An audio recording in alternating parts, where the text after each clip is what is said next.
Quiero invitarte a que saludas a la persona que está a tu lado y le digas qué bueno que estás en la casa del Señor.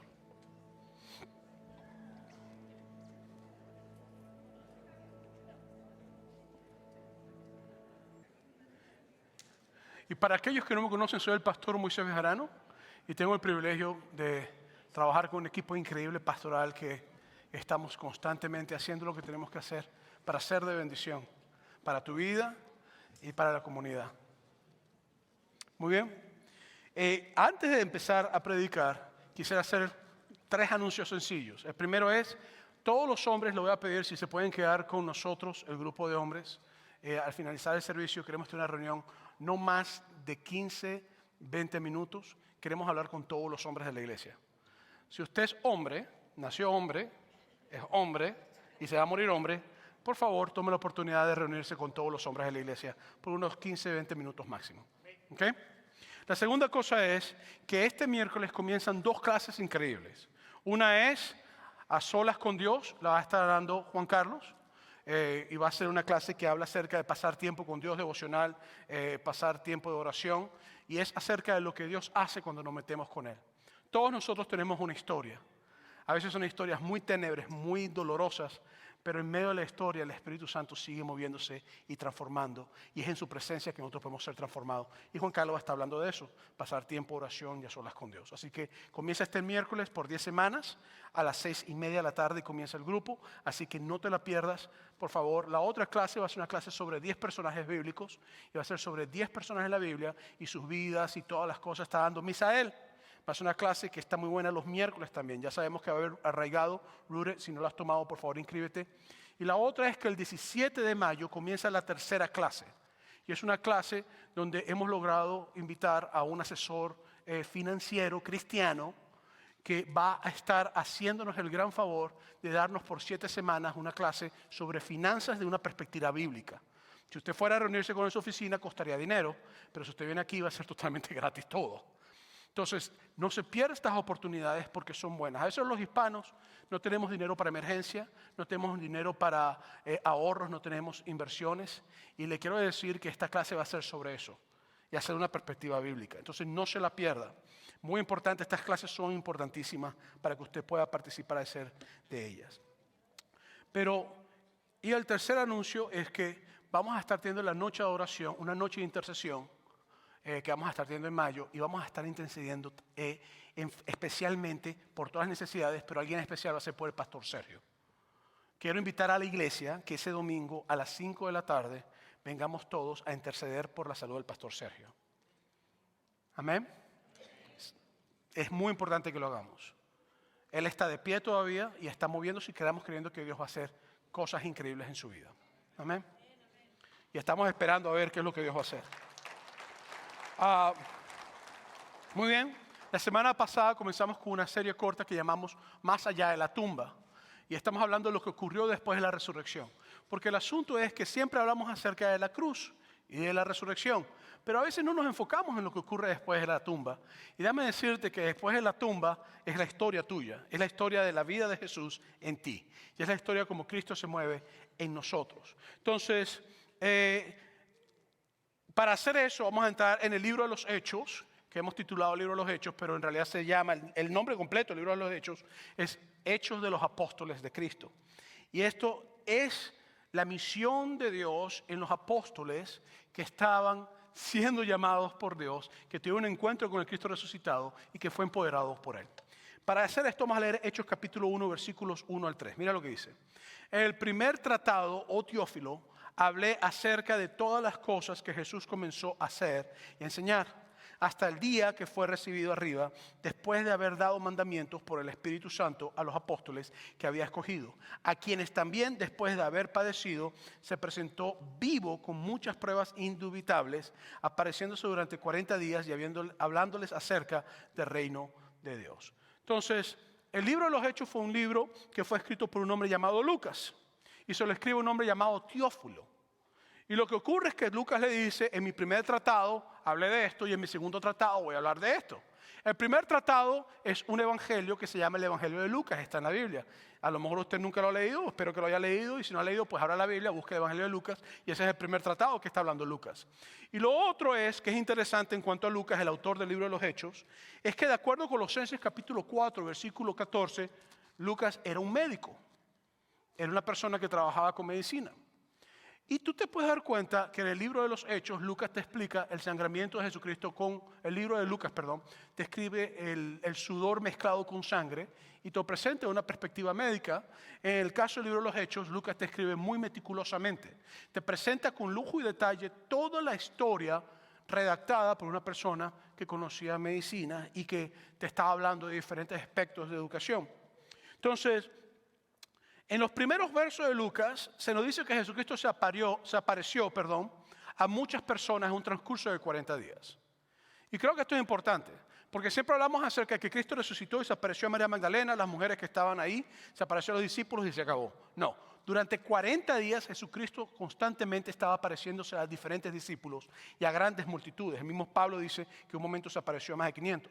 Entonces Jesucristo estaba en un proceso donde Él llegaba y se presentaba después de haber resucitado. Por eso es que este tópico lo hemos llamado más allá de la tumba. Vamos a Lucas capítulo 1, versículo 14. Están todos reunidos con Él y dice, y estando juntos les mandó que no se fueran de Jerusalén, sino que esperaran la promesa del Padre, la cual les dijo, oísteis de mí. Y esa promesa se la hace Jesucristo en Juan capítulo 15 y 14, habla acerca del Espíritu Santo. Pero ahora Jesús le dice a los discípulos, sencillo, señores, no se vayan de Jerusalén. Ahora, esto es importante porque en Jerusalén fue donde mataron a Jesús. En Jerusalén fue donde los discípulos se encerraron con las puertas porque tenían miedo que los mataran. Entonces lo que está ocurriendo aquí es que Jesucristo le está diciendo a ellos, vayan al sitio donde los pueden matar. No se vayan del lugar donde ustedes pueden perder su vida. No se vayan del sitio donde pueden ser muertos por los líderes judíos. Toda persona que era de Jesús y estaba en Jerusalén estaba en peligro de muerte. Y la otra cosa es que Él les dice, allí en Jerusalén, donde hay peligro de muerte, es donde la promesa del Padre va a venir a sus vidas. Vamos al capítulo 1 de Hechos, versículo 6, para que vea lo que sigue ocurriendo. Entonces Jesucristo le dice, no se vayan de Jerusalén, quédense en Jerusalén, van a recibir la promesa del Padre que yo les hablé. Y en el versículo 6 de Hechos 1 dice, entonces los que se habían reunido le preguntaron diciendo, Señor, ¿restaurarás el reino a Israel en este tiempo? Entonces Jesucristo le está diciendo a ellos que va a venir la promesa del Padre, que va a ser algo increíble, que va a ser espectacular, que va a ser hermoso, que va a ser maravilloso, y que no se vayan de Jerusalén. Y lo primero que los discípulos le dicen a Jesucristo es, ok, está bien, pero no quieres que nos vayamos a Jerusalén porque vamos a comenzar una revuelta, vamos a tumbar el imperio romano que está por encima de los judíos, vamos a establecer el reino de David nuevamente, tú te vas a sentar en el trono, vas a escoger a uno de nosotros que está a la mano derecha y a la mano izquierda tuyo, ministro de la defensa y ministro de relaciones interiores, vamos a por fin restablecer el reino que nos quitaron. Porque lo que ellos estaban esperando era eso específicamente. Y ahora con un Cristo que venció la muerte, ningún imperio romano podía levantarse en contra de un Cristo que venció la muerte. Ningún César, ningún emperador podía venir contra aquel que mataron y resucitó. Y ellos estaban emocionados y dicen, hey, ¿nos mandas a Jerusalén porque vamos a hacer el reino nuevamente? ¿Sí? Y me encanta la respuesta de Jesucristo. Porque normalmente cuando tú lees los evangelios, tú te vas a dar cuenta que los discípulos siempre estaban discutiendo entre ellos para ver quién se iba a sentar en una posición al lado de Jesús cuando estuviera en el reino. Entonces, la respuesta de Jesucristo es increíble porque dicen Hechos capítulo 1, versículos 7 al 8, y ojo con esto, y les dijo, no os toca a vosotros saber los tiempos o las sazones. Se los voy a traducir. Chicos, no es su problema. Sencillo. A ustedes no le incumbe saber lo que va a pasar con los tiempos ni las sazones. Ustedes están metidos en que va a haber una restauración del reino y sí lo va a haber, pero ustedes quieren que esto ya se arregle, que esto ocurra, que estén todas las cosas como tienen que ocurrir. Y yo no resucité para derrocar a un reino en una sola época. Yo resucité para que mi reino sea eterno en todas las épocas. Y sigue diciéndole que el Padre puso en su sola potestad. En otras palabras, no es su deseo, no es su ímpetu, no es su convicción teológica o doctrinal que va a hacer que el reino se establezca. No es eso. Versículo 8. Pero, léelo conmigo, recibiréis poder. Cuando haya venido sobre vosotros, ¿quién? El Espíritu Santo. Y me seréis testigos en Jerusalén, en toda Judea, en Samaria y hasta lo último de la tierra. La palabra en griego para poder aquí es dinamis. Di conmigo dinamis. ¿Has escuchado ese término antes? Dinamita. La palabra dinamita sale de dinamis. Es un poder que explota, es un poder que no es un poder sencillo, tonto, es un poder que hace ruido, que se mueve. Y Jesucristo usa esa palabra y le dice, y recibiréis poder cuando haya venido sobre vosotros el Espíritu Santo.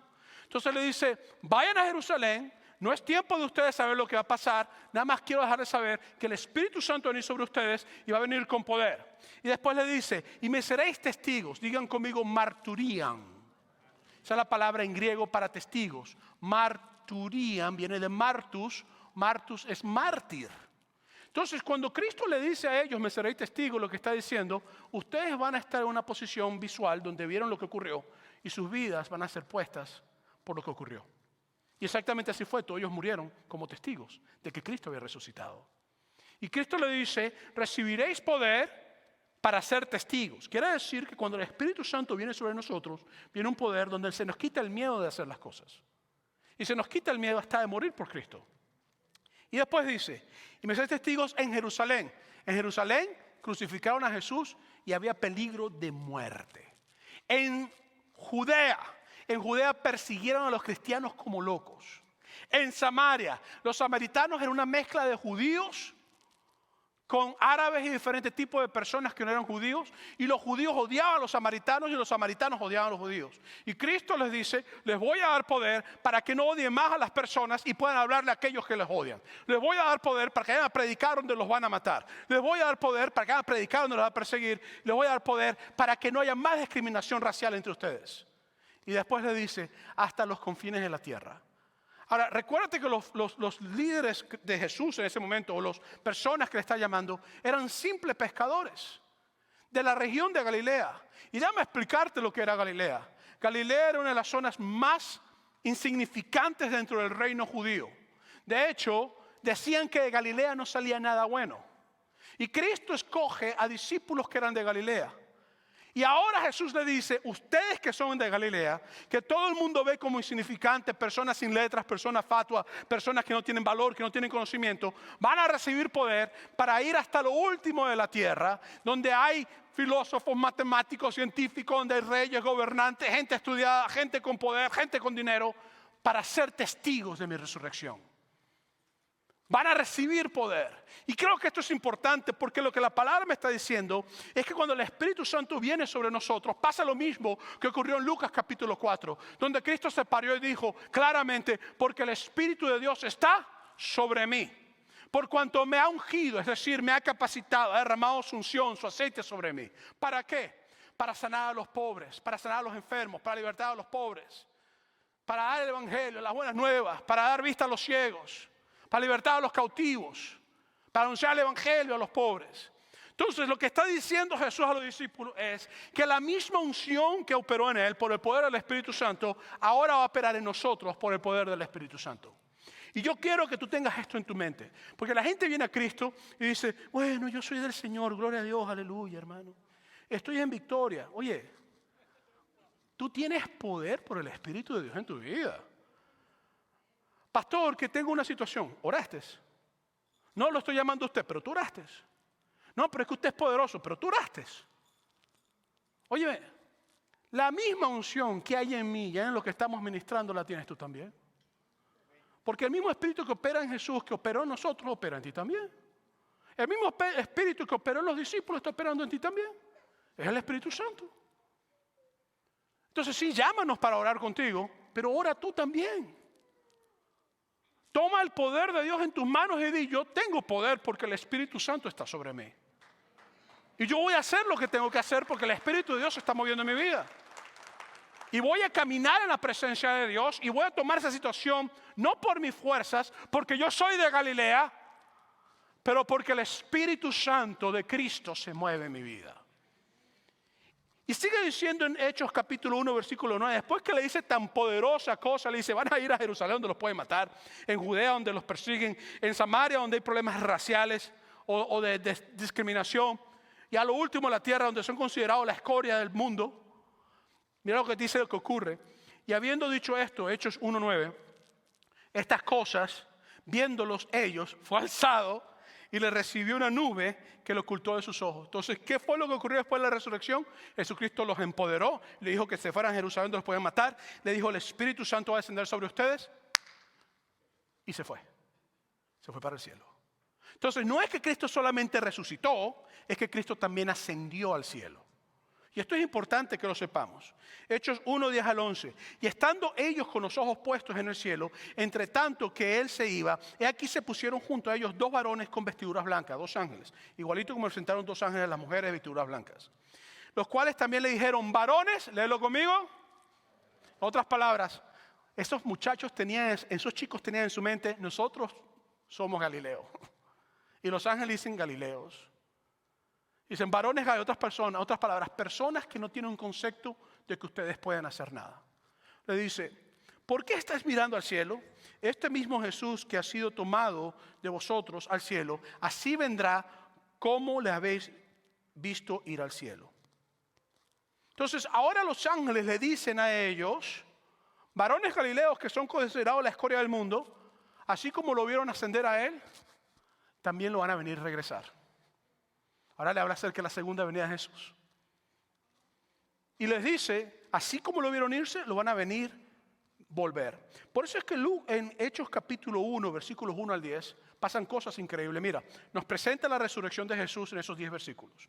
Nos presenta la promesa del Padre en esos 10 versículos, la presencia del Espíritu Santo en nuestra vida.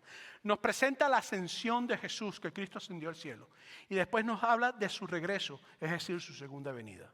Tan solamente en 10 versículos Judas te presentó el fundamento de la teología cristiana, diciéndote que Cristo subió y que Cristo viene. Y por eso es que yo estoy predicando esto. Yo no estoy predicando un Cristo que resucitó y se quedó ahí. Yo estoy predicando un Cristo que ascendió al cielo y que viene de nuevo por su iglesia. Eso es lo que estoy predicando hoy.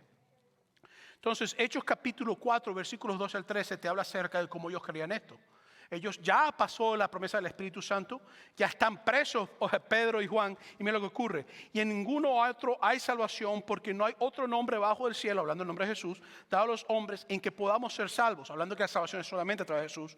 Entonces, viendo el de nuevo de Pedro y de Juan, y sabiendo que eran hombres sin letras, otra vez galileos, y de vulgo, gente regular como tú y yo, se maravillaban y les reconocían que habían estado con Jesús.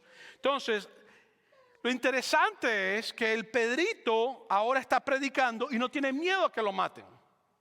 No tiene miedo a que lo maten. Pero en Hechos capítulo 1, versículos 12 al 13 te dice, entonces volvieron a Jerusalén desde el monte que se llama el Olivar, que fue donde Jesucristo lo entregaron, fue donde Jesucristo se fue a orar en el Monte de los Olivos, en el Getsemaní, donde está el huerto del Monte de los Olivos, y donde él pidió, Padre, si te es posible, pasa de mí esta copa.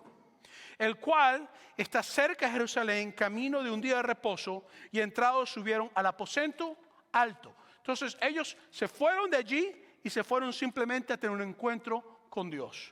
Hechos 1, 15 al 18. En aquellos días Pedro se levantó de medio de sus hermanos y los reunidos eran como 120 en número y dijo, varones hermanos, era necesario que se cumpliese la escritura en que el Espíritu Santo habló antes por boca de David acerca de Judas.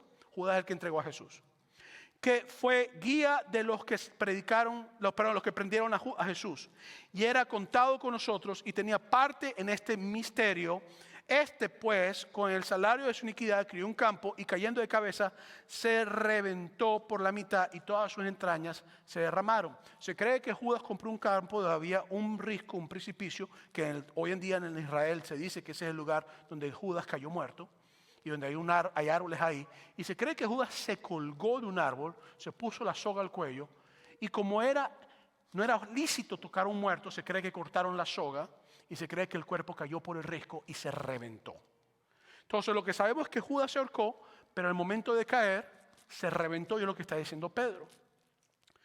Entonces Hechos capítulo 1 versículos 20 al 22 dice: porque está escrito en el libro de los Salmos, sea hecha desierta su habitación y no haya quien more en ella y tome otros oficios. Es necesario pues que de estos hombres que han estado juntos con nosotros todo el tiempo, que el Señor Jesús entraba y salía en nosotros, comiencen desde el bautismo desde Juan hasta el día en que entramos nosotros, fue recibido arriba, uno se ha hecho testigo con nosotros de su resurrección.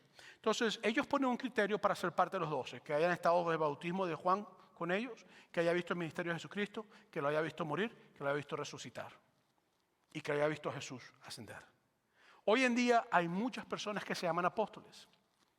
Y apóstol significa simplemente enviado, eso es todo lo que significa. Pero a veces usted agarra una tarjeta de una persona y dice apóstol, reverendo, doctor, licenciado, pastor, evangelista, profeta, maestro, educador, fulanito de tal. Yo creo que las mejores credenciales de una persona son la humildad en el Espíritu Santo. Entonces, hay apóstoles, y aquí te está hablando de un apostolado en particular para ser parte de los 12, donde lo que está diciendo simplemente es que son personas que tenían que haber sido testigos visuales de lo que había ocurrido con Jesús. Hechos 1, 23 al 26. Y señalaron a dos, a José llamado Barsabás, que tenía por sobrenombre Justo, qué buen nombre, ¿verdad? El Justo. Y a Matías, y orando dijeron: tú, Señor, que conoces los corazones de todos, muestra cuál de estos dos has escogido, para que tome la parte entre el ministerio y apostolado, es decir, para ser enviado, que cayó Judas por transgresión para irse a su propio lugar, y le echaron suertes, y la suerte cayó sobre Matías, y fue contado con los 12 apóstoles. Ahora, ojo con esto. Porque aquí era una práctica muy común en la época. Normalmente se ponían palitos y sacabas el palito, y el que salía el palito más largo, más corto, eso es el que ocurría. Yo no estoy muy de acuerdo con eso. Imagínate, tú llegas y digas: Señor, háblanos de Tim Marín de 2 Priway. O sea, no puedes hacer eso, ¿verdad? O piedra, tijera, papel. Ya, listo. Dios nos habló. La parte buena es que oraron. Y Dios guió eso, en mi opinión. Pero el asunto es que esto es una costumbre y ocurrió. Entonces, ¿qué pasa después que Jesucristo asciende? Lucas te dice que Él murió, resucitó, te dice que ascendió. Jesucristo empodera a los discípulos, escogen al sucesor de Judas, cuentan lo que pasa con Judas, y ahora Matías queda como parte de los 12. Pero vamos al capítulo 2, me encanta este capítulo. Hechos capítulo 2, versículos 1 al 5. Cuando llegó el día de Pentecostés, Pentecostés era 50 días después de la Pascua. Cristo murió en la Pascua, el viernes de la Pascua. Y 50 días más tarde ocurre el Pentecostés. Dice, el Pentecostés estaban todos unánimes juntos. Ojo, porque tú puedes estar aquí juntos conmigo y no estar unánimes conmigo. El hecho de que estemos juntos y revueltos no quiere decir que estamos en un mismo espíritu y en un mismo sentir. De hecho, a lo mejor tú estás sentado aquí y estás diciendo: este tipo está fumado, está loco. Diciendo que este ascendió y que viene de nuevo. Este sí que está drogado. O sea, estos cristianos todos se fuman un... No, estás aquí, pero a lo mejor no estás junto conmigo. No estás unánime conmigo. Aquí estas personas estaban juntas y unánimes, en un mismo sentir, en un mismo espíritu, con una misma misión, con un mismo propósito. Y de repente vino del cielo un estruendo como un viento recio que soplaba, el cual llenó toda la casa donde estaban sentados. Entonces estaban sentados orando, unánimes, y de repente una manifestación sobrenatural del derramamiento del Espíritu Santo andó como un viento en el lugar. Y te dice, y fueron todos llenos del Espíritu Santo. Entonces, sin excepción alguna, todos los que están en el lugar fueron rebosados, llenados, sumergidos en el Espíritu Santo. Y te dice entonces, y comenzaron a hablar en otras lenguas según el Espíritu le daba que hablasen. Moraba entonces en Jerusalén judíos varones piadosos de todas las naciones bajo del cielo. ¿Por qué? Porque en la fiesta de las primicias o de los primeros frutos, de todas partes del mundo venían. Entonces, ellos están en un aposento alto. Muchos creen que el aposento alto estaba cerca del templo o era el templo mismo. Otros dicen que hay un cuarto en Jerusalén donde se meten. Yo soy lo que creo que para reunir a 120 personas en un aposento alto tenía que estar cerca del templo o ser parte del templo, y por eso es que la gente lo escuchó. Eso es lo que yo creo.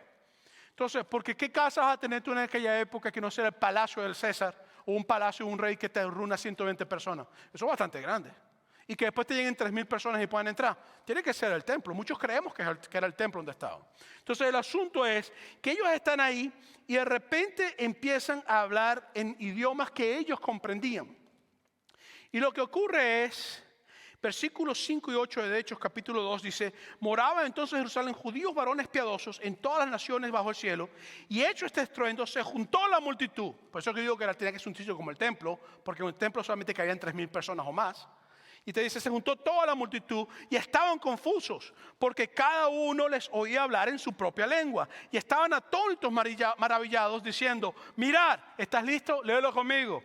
¿No son galileos? Lo mismo que le dijeron los ángeles. Lo mismo que tú me decías, estos tipos son brutos, son galileos. ¿Qué este tipo está hablando? ¿Qué está hablando este pedazo de venezolano bruto hablando francés? ¿Qué dijeron por ahí? Gocho, dijeron. Ustedes no saben lo que es eso. Los venezolanos solo saben lo que es gocho. Chiste interno para los venezolanos. El asunto es, ¿qué va a estar hablando este tipo que anda comiendo maíz todo el tiempo hablando ruso? Y hablando maravillosas cosas en ruso. ¿Qué es esto? ¿Qué raro es esto? Pero habían otros que decían, están borrachos. Porque en aquella época había un culto que se llamaba el culto a Dionisio. Era un dios que era el dios del vino, el dios de frutos también. Y lo que ocurría es que la gente hacía su vino y tomaban mucho vino y después empezaban a balbucear cosas. Y entonces decían que el espíritu de Dionisio entraba en ellos y empezaban a hablar. Y muchos dijeron, esto es adorar a Dionisio, fue lo que pensaron muchos de ellos. Y entonces se para Pedrito. Para seguir aquí leyendo, dice, porque cada uno les oía hablar su propia lengua y estaban atónitos y maravillados diciendo, mirad, ¿no son estos galileos todos estos que hablan? ¿Cómo pues les oímos nosotros hablar cada uno en nuestra lengua en lo que hemos nacido? O sea, esto no es normal lo que está pasando aquí. Hechos capítulo 2, versículo 14, mira lo que ocurre. Entonces Pedro, poniéndose en pie con los 11, es decir, 12 en total, sobre 3,000 personas, alzó la voz y les habló diciendo, varones judíos y todos los que habitáis en Jerusalén, esto sea notorio, oí mis palabras. Y Pedro empezó a decirles, ustedes crucificaron a Jesucristo, al justo, al verdadero. Él era poderoso en palabra, en poder. Pensamos que no era, pero al tercer día resucitó. Nosotros lo vimos y es más, estamos aquí nosotros orando porque el Espíritu de Dios se movió sobre nosotros. Y empieza Pedro a predicar. Pues yo quiero recordarte que 50 días antes que esto ocurriera, Pedro estaba en un jardín, ¿te acuerdas? Y estaban juzgando a Jesucristo, ¿te acuerdas? Y le dijeron a Pedrito, oye, tú hueles a Jesús, caminas como Jesús, te miras como Jesús, habla como Jesús, tú tienes que ser de Jesús. Y Pedro dijo, yo no, a mí no me matan, no.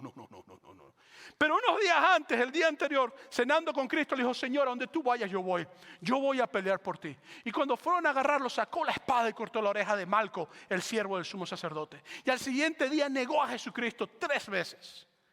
Pasan 50 días más tarde. El Espíritu Santo posa sobre la vida de Pedro y los 12, que los 12 se fueron corriendo, huyendo, porque tenían miedo de que los mataran. Jesús le dice, se quedan en el lugar donde ustedes tienen miedo que los maten, porque ahí voy a hacer mi propósito. Y estas personas llenas del poder del Espíritu Santo, llenas de la unción de Dios, ya no les importa morir. Ya no les importa el qué dirán.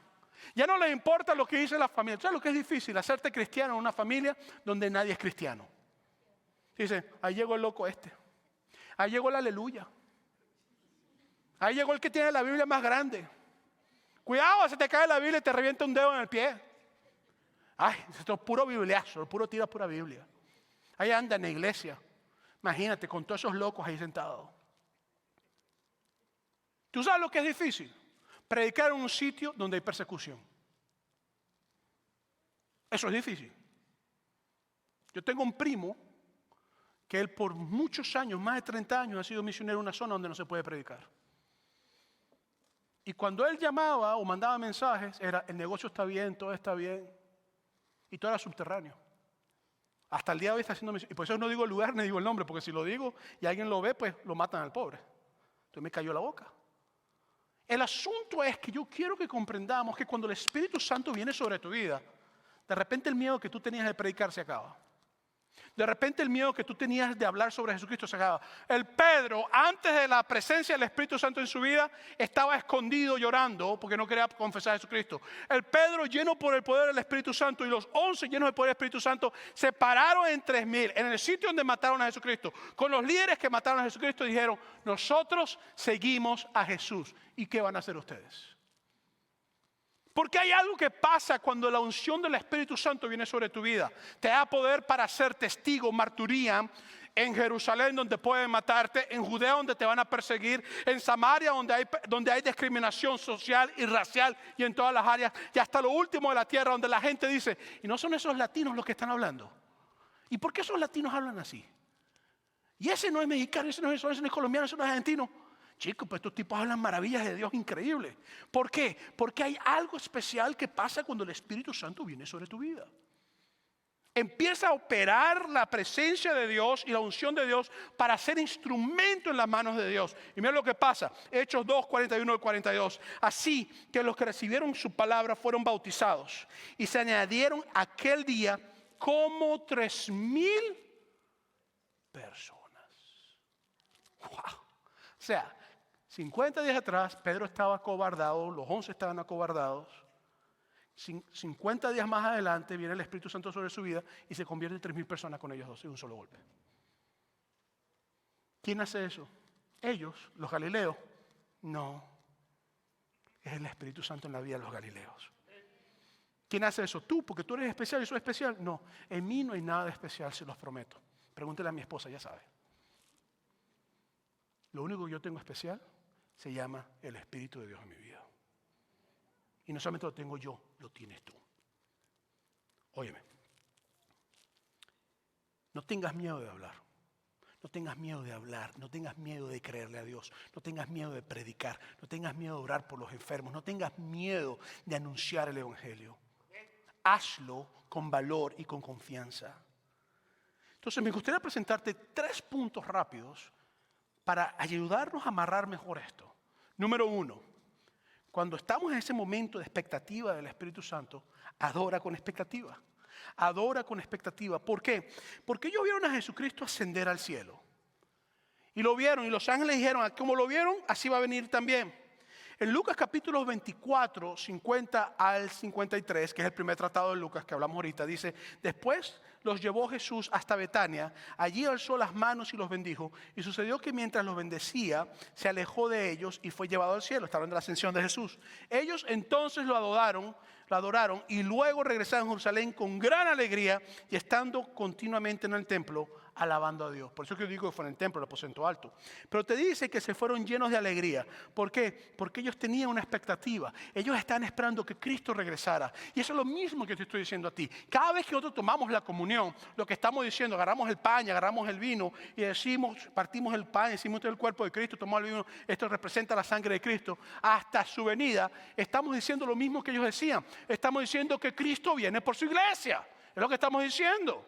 Y esa promesa bíblica está en Zacarías capítulo 14, versículo 14, donde dice claramente: en aquel día pondrá el Señor sus pies en el monte de los olivos, en el mismo lugar donde Jesucristo lo metieron preso, en el mismo lugar donde Jesucristo lloró y dijo: Padre, si te es posible, pasa de mí esta copa, en el mismo lugar donde Jesucristo ascendió al cielo y empoderó a sus discípulos diciendo: el Espíritu Santo vendrá sobre ustedes.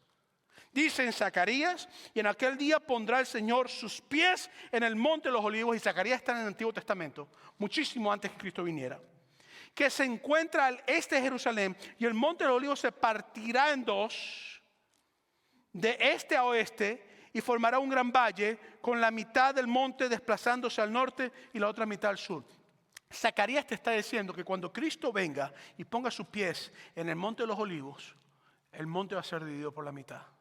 Entonces los discípulos se fueron al templo a orar esperando la promesa del Padre, esperando un derramamiento del Espíritu Santo, esperando que Cristo hiciera lo que había prometido, esperando de que el reino de los cielos no era limitado solamente a su época, sino era para todas las épocas. Para Rialto 2023, para Bani en 2023, para México 2023, 2024, 25, 26, 27, hasta que Cristo venga.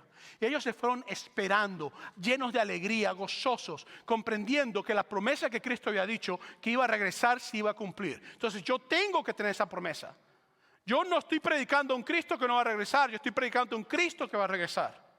Y yo quiero que tú tengas esa expectativa. Tú tienes que adorar a Dios comprendiendo que Cristo algún día se van a abrir los cielos, serán abiertos y Jesús va a descender.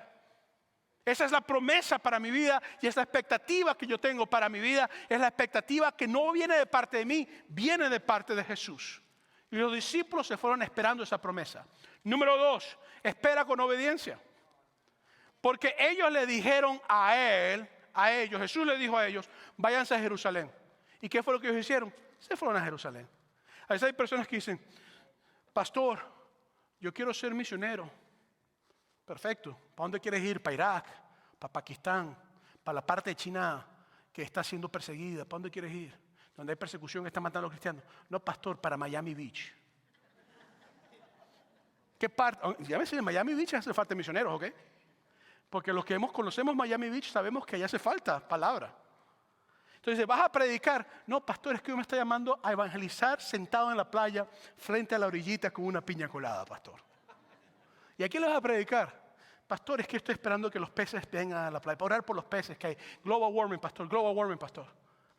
Y tú te quedas así mirando, pero yo te puedo ayudar para que vayas a un país como, por lo menos, hizo en un país perseguido.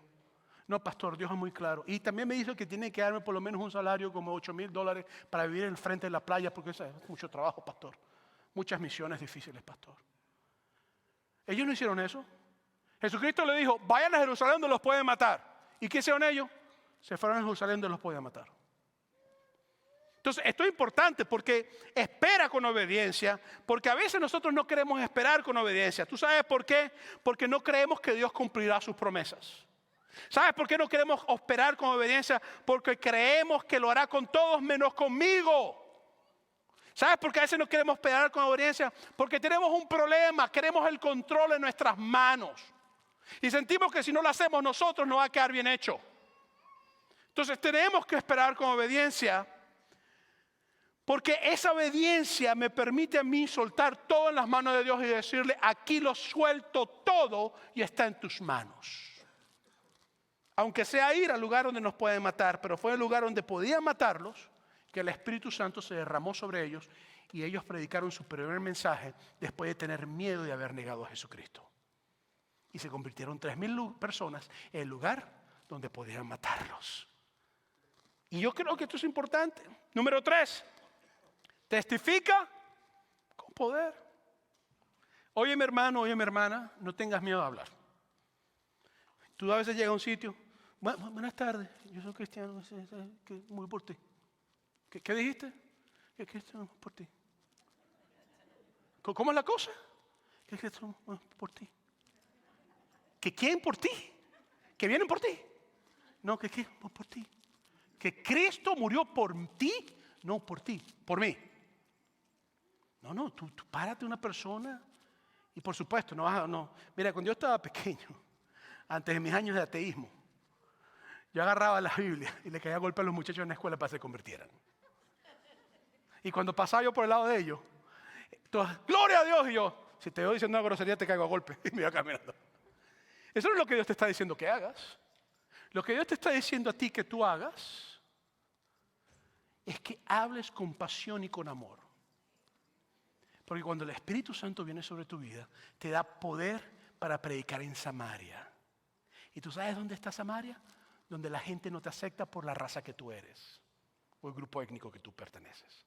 Y donde tú quizás no aceptas a las personas por el grupo étnico que son. Dios te está llamando a predicarle a aquellos que a ti no te gustan. Y para predicar a los que a ti no te gustan tienes que amarlos. No solamente eso. Dios te está llamando a predicar donde te pueden matar. Dios está llamando a predicarte donde te pueden perseguir. Judea, Samaria, Jerusalén. Y Dios te está llamando a predicar donde hay personas que son tan cultas, que nosotros nos paramos al lado de ellos y nos ven y dicen, ¿qué vas a hablar tú? Testifica con el poder del Espíritu Santo. La llenura del Espíritu Santo es para ser testigos en todas partes de la tierra, en todo lugar, para amar a aquel que te puede matar, a aquel que te persigue, a aquel que te discrimina y a aquel que se siente que es superior a ti. Con un simple mensaje, un mensaje poderoso.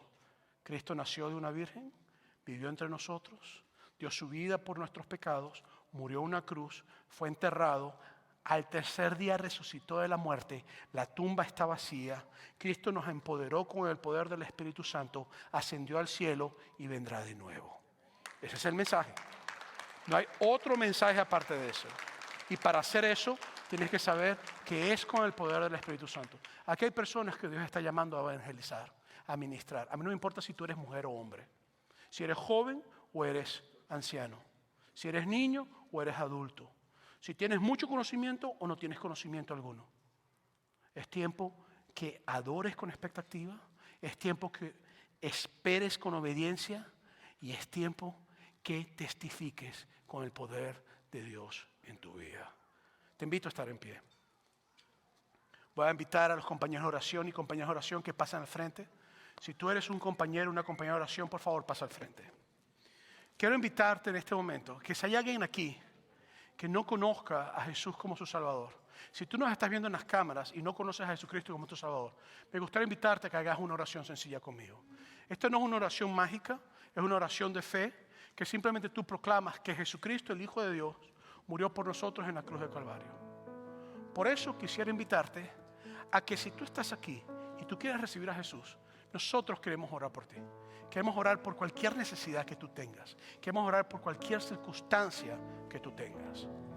Si tú quieres aceptar a Jesucristo hoy, donde estás, levanta tu mano. Si tú no has recibido a Jesús como tu Salvador.